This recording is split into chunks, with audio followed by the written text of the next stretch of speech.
Says you're live. And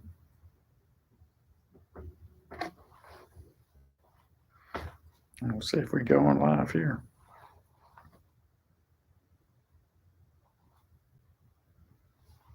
There we are. There we are. There we are. Okay, now we'll turn this way again.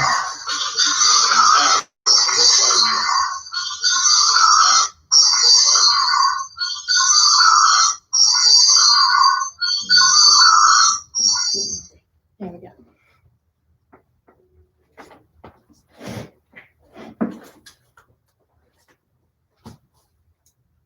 There's a delay.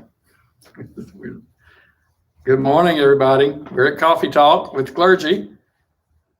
We'll see who all's tuned in with us this morning at Holy Trinity. Y'all write in if you're here.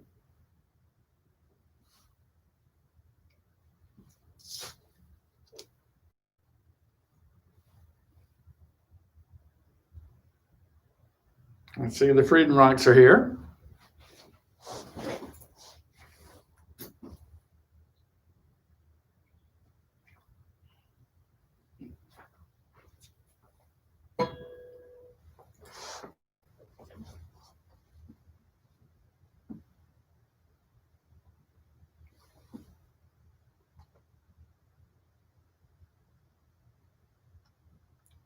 While we're waiting on people to sign in, I'll give a little construction update. If you have been by the church, you'll see there's construction fence all around the church and around the office buildings, and know that our offices have all been changed now. We're down in the basement in Undercroft right now, and this is where all of our offices are, except for Laura, who's up in the library now, and she can welcome you when you come by the church. But Jeff's office is now in the vesting room, and Dara and I are in the junior high classroom, and Shelley and Emily are in the EYC room. So we've moved our offices downstairs. So come see us down here and see what's going on around the church as construction is getting started here.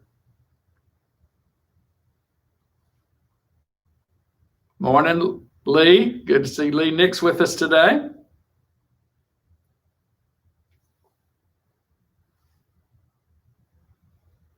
We give a few people a little more time to sign in.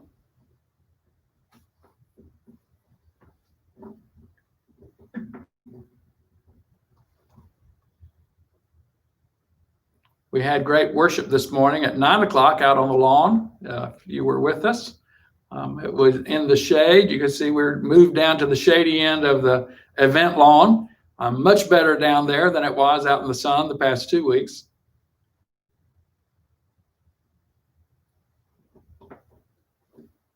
And I think this is from Shelley saying, "Yay, Bob, you did it. Somehow we got signed on. We first pushed the button that said to come on, and it said live stream not available." Okay, great. Glasscocks have signed in this morning.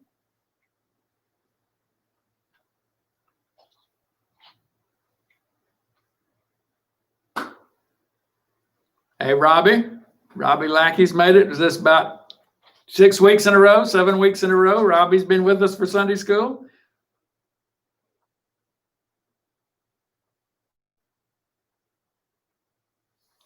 We're gonna, as people sign in, while we wait on a few folks, we're gonna have continuing our summer concert series. Lila Meadows is gonna sing with us this morning. She just got back in from a tour to Massachusetts and made it back to be with us in church this morning. So Lila, I'm gonna let you sing this morning for us. Thank you. I'm sure a lot of y'all will know this song, so if you're listening, y'all can sing along with me.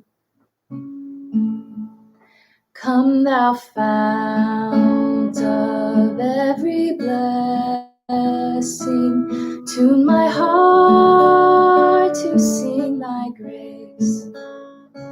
Streams of mercy never ceasing, call for songs of loudest praise. Teach me some melodious sonnet, sung by flaming tongues above, Praise the mount, oh, fix me on it. Mount of God's unchanging love. Here I find my greatest treasure. Hither by thy help I've come, and I hope by thy good pleasure safely to arrive at home. Jesus sought me when a stranger, wandering from the fold of God. He to rescue me from danger interposed his precious blood. Oh, to grace, how great a debtor daily I'm constrained to be. Let thy goodness like a fetter bind my wandering heart to thee. Prone to wander, Lord, I feel it. Prone to leave the God I love. Here's my heart, oh, take and seal it for thy courts above. Thank you, Lila. Thank you. That's beautiful. Thanks for singing for us this morning. Our topic this morning is going to be how's your emotional health? And Carolyn Miller, who is a counselor with the Auburn Student Services, is going to share with us, also a member of Holy Trinity. And we thought we'd have a little conversation, and you can write in questions if you have about how to handle some of the stress that we have with the COVID-19 and also just the things that are going on in the world today. It's a stressful time for all of us. I was telling Carolyn, I said, when we first started this, I thought I was handling it pretty good, but it's dragging on longer than I thought. And I'm getting more and more stressed by all of this changes in our lives. And so, Carolyn, I appreciate you being here this morning and sharing with us. Yeah, thanks for having me.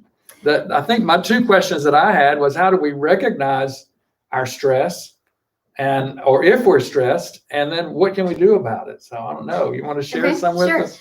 Well, first of all, like you were saying, and like we were talking about earlier, stress is very much to be expected in this time. It's kind of the nature of the beast, and I think changes emotionally, psychologically, physically, can be expected. So it's, I guess, normal, so to speak, to not feel like our normal selves, through this process. So some ways to recognize it. First off, stress can cause a lot of changes, of course, physically, and I think we know that, but sometimes it can kind of sneak up on us. So increased tension, just kind of muscular tension, digestive concerns, sleep problems have been really common. Stress can even cause that sort of tightness in the chest and shortness of breath. Sometimes, obviously, that can also be a symptom of the virus going around. So, but we see that really commonly. And stress also can create a lot of difficulty concentrating, focusing. A lot of us are, working from home, and that's a huge shift in how we operate. And a lot of I know my colleagues and I have talked about, trying to kind of create a new normal with that. Stress certainly causes a lot of, emotional shifts. And there are a lot of emotions right now that are just very human and common to be experiencing. I think fear being a primary one, anger, frustration, related to both the COVID-19 ripple effect, and certainly the sort of racial injustice and the things that we're experiencing nationally and globally. So those are just a few sort of shifts, I guess, emotionally, psychologically, cognitively, that we can commonly see or expect to see. In terms of the second part of your question, ways to cope with it. I think first of all, it's important to just acknowledge what we're experiencing and acknowledge those shifts, and to acknowledge that they're kind of part of this experience, and to support each other in coping with them. I think sometimes when we experience difficult emotions, we want to really resist them, push them away. I know for me, some of these emotions can lead to kind of a loop of worried thinking, and then I'll sort of beat myself up for worrying so much or feeling stressed. For others, it may be manifesting more with anger, frustration, irritability, sadness. I forgot to mention earlier, of course, there's so much isolation involved in this, which can certainly lead to more sort of a low mood, just not sort of feeling much energy. So yes, okay. So first, I think it's important to acknowledge that, which is counterintuitive. We don't want to, feel this way. So we often try to resist those feelings, but that resistance can make those feelings stronger. And then sometimes the way we judge ourselves and our experience can make us feel even worse. That's been a hard part. I know for those of us who are in the caring business, Mm-hmm. to not be able to do what we were normally doing. I Yes. mean, other than calling people on the phone and that way, but especially when somebody is sick, somebody's in the hospital, or somebody's died, and we're not able to be there the way we want to be there. And that sadness and frustration is just there, and there's not much we could do about it, other than just live with it, I think. Yeah. I know Well, you say that, but it seems like y'all are doing a lot. But I'm sure it is a big shift, and right what you can do face to face. Certainly you can't go into the hospital, that kind of thing. We might pray over the phone, but it's so much better for me, at least, if I can be with somebody and pray with them, other than just on the phone with somebody. And it's been frustrating. Mm-hmm. Yeah. When all this first started and we started working from home, it was kind of nice because Kay and I could have more time together with our coffee and our Bible study in the morning. And I wasn't rushed. So I've got to get to work, because I was working from home. But after a couple of weeks, it was like, ooh, I need to get back to the office. I like my routine. It was like vacation at first, even though I was working. But yeah, I wasn't going into my desk. I wasn't going to someplace, and I was just out of routine. And it was different and frustrating. Right. And at first it can be nice to have a slower pace, but I think routine is really key. I think that's a lot of what has been lost for some of I acknowledge that there are so many people also, working on the front lines who have a whole different level of stress, but for most of us kind of working from home or having some kind of shift, I do think it is important, whatever this looks like, and some people are obviously going back and just naturally have more of a routine, but to try to set some kind of rhythm for yourself. Again, even if you're home, you have to kind of create that. Sometimes at our house, that sort of feels like doing the exact same thing every day. So it can also get sort of rote, I guess, but it's also been really important to have some level of predictability or some things to look forward to when everything else is so uncertain.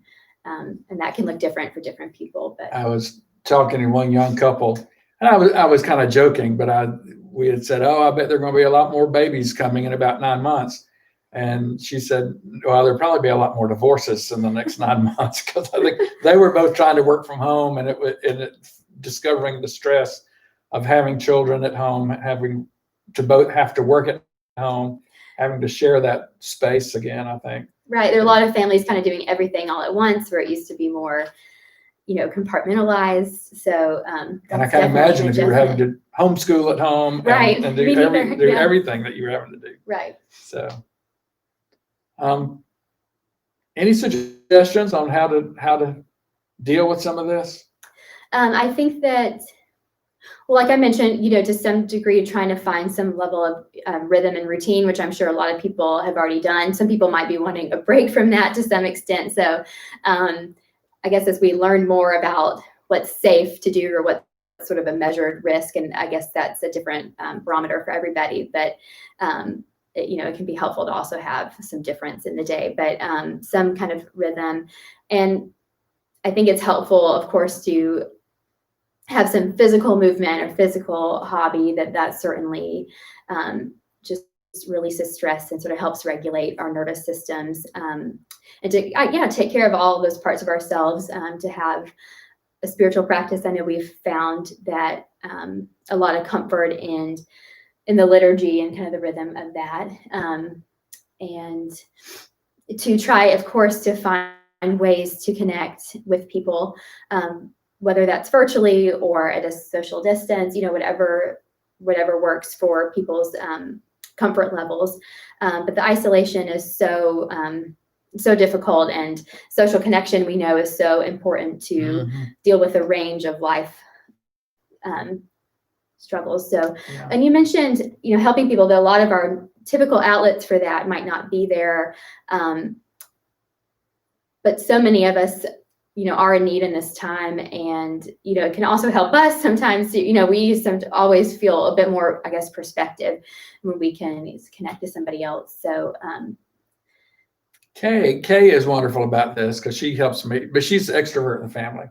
So I'll be settled in and she'll say, oh, well, I'm fixed a meal. Let's take it by to so-and-so's house and we'll just leave it on the porch, or we have a back porch visit or something. And it does make you feel so much better once you get out. Right. But it's hard and I guess part of my stress-induced anxiety is that I'll sit and read. I'll pull back into my shell maybe more to say, well, I'm just going to read my book, and Kay will get me out of it. And it's always better when we do. Yeah, I can relate to that. It's we can kind of get into our routine so much that it's hard to see that it would be helpful, to get out and do something. So that's one thing. Again, I think it's important to try to, as hard as this actually is, it sounds so simple, but to acknowledge what we're feeling and try to kind of let ourselves reflect on that or feel that versus pushing it away, and reminding ourselves, okay, this fear is here. If say the emotion that we're struggling with is fear, and it's leading to kind of that worried thought process, that fear exists, for a reason. It could be telling us something and asking of our emotion, what we might be needing from that, maybe reminding ourselves of something comforting, whether that's from scripture or a comforting image of God or a quote. I've found that to be useful rather than trying to just not feel a certain way. So. My go-to whenever I really see myself getting into a bad place like that is to journal. Because I'm not a verbal person, but when I journal, then I have to get it out in words, and that helps me rather than just internalize it and stuff it down to get it out. And so I'll start journaling to help me express some of that frustration I might be having. Right. Rather than just saying, oh, I'm fine. No, it's fine. Oh yeah, it's been tough, but I'm fine. Once I start journaling, I find out that maybe I'm not so fine. So. Right. It helps us kind of name it and recognize it, which then helps us deal with it. So. If anybody has any questions or suggestions, feel free to write them in. I think I'm following you on the iPad here to see what your questions might be. So feel free to write in any questions you might have for us. Are you still working? Are you still seeing people are you counseling online, or are there students? That we are offering telecounseling through Zoom to students who are currently in the state of Alabama. They have to be, just kind of for licensure reasons, they have to be in the state. So, and we're doing a lot of kind of virtual outreach and kind of support and discussion groups that anyone can join. So part of my stress is not knowing what's going to happen though. Yes, definitely. I know that we say, well, we think school's going to start back then, and we think this is going to happen, but I don't know that anybody's really sure about it. Yes, I think that's a huge piece of it, and that's I guess part of the loss that we might be experiencing, that loss of at least perceived certainty. Or John just wrote, the lack of routine is really throwing me off. Any thoughts about keeping the routine? I know you said to find the routine and or create it again if it's changed. right. I can give some, examples of what works for us, and it's not the same as leaving the house and that kind of thing. But, well, we have a little one who kind of demands that we have some level of routine. She eats at similar times and all that, but we usually get up and get a little work done and take a quick walk. And, sometimes just having even a small thing like that, like a morning walk or a certain time you might call somebody, or sometimes the afternoons can get long. It's helped us, I know, to kind of say, what do you have today? Well, we'll work at this time, and then kind of take over the childcare duties at this time. Mm-hmm. And I know our situation, there's such a range of different situations, but to have, kind of sort of the basics in line in terms of exercise. And helped me to start coming back to the church, to my office.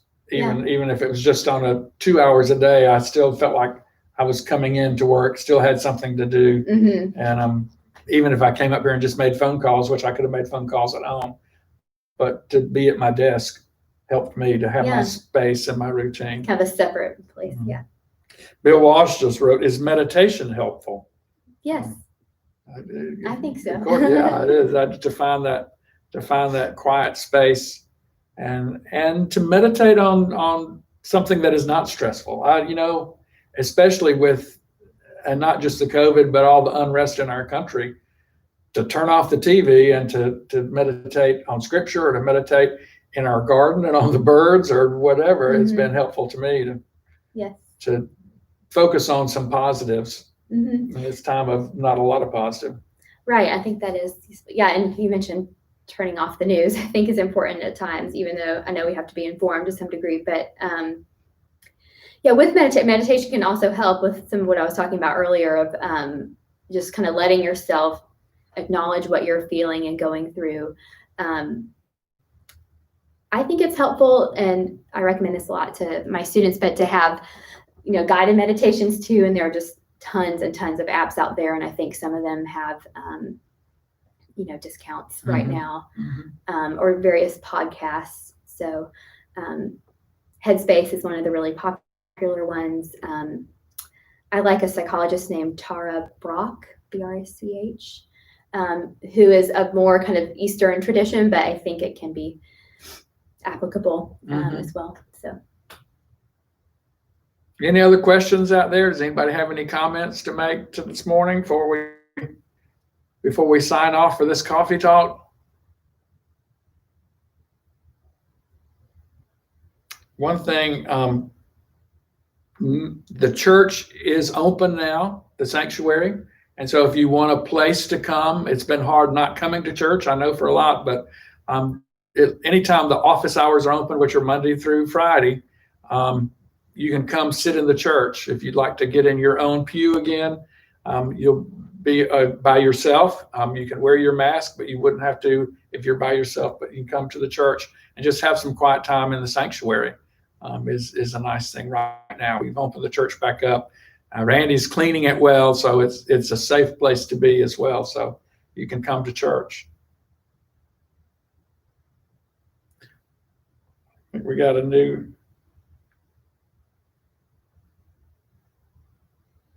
Russell just wrote, Elizabeth says, hello, mommy. So you're being watched. Hey, you're being watched by Elizabeth. Next week, Jeff is going to be back with our conversation project of gospel, race, and healing. That is going to be a Zoom meeting, not a YouTube meeting. So hopefully, I'm still learning the difference here. But you have to sign into Zoom. So if you want to be a part of that conversation project, you can get our Zoom sign in from Shelley on the email, and sign in next Sunday at 10 with Jeff for our conversation project, Gospel, Race, and Healing. Dara says the pavilion is another option, and it's pretty back up behind the pods. Actually, that's where I've been meeting with people. I've been having some conversations. We can sit up, since I don't really have a private office here in the church anymore. I said, meet me in the pod at 10 o'clock, or in the pavilion back up at the end of the parking lot, and we can sit across the picnic table from each other and have a conversation up there. And so far, it's been nice. It's been a little shady and breezy, and it's been nice up there. So if you want to sit in the pavilion, I've seen some people having picnics up there. So if you just really want to get out of the house, pick you up a hamburger or something and go meet up in the pavilion in a nice, shady, quiet spot here on the church grounds as well. Lee Nick said, I like your idea of journaling to keep me from trying to control my feelings. Yeah, just getting it out is good for me. Well, Carolyn, thank you for being with us this morning. Yeah, thanks for having me. And thank you all for being with us as well. Next week is our conversation project on Zoom. So tune in next Sunday at 10 o'clock as well. Y'all have a great week. Bye-bye.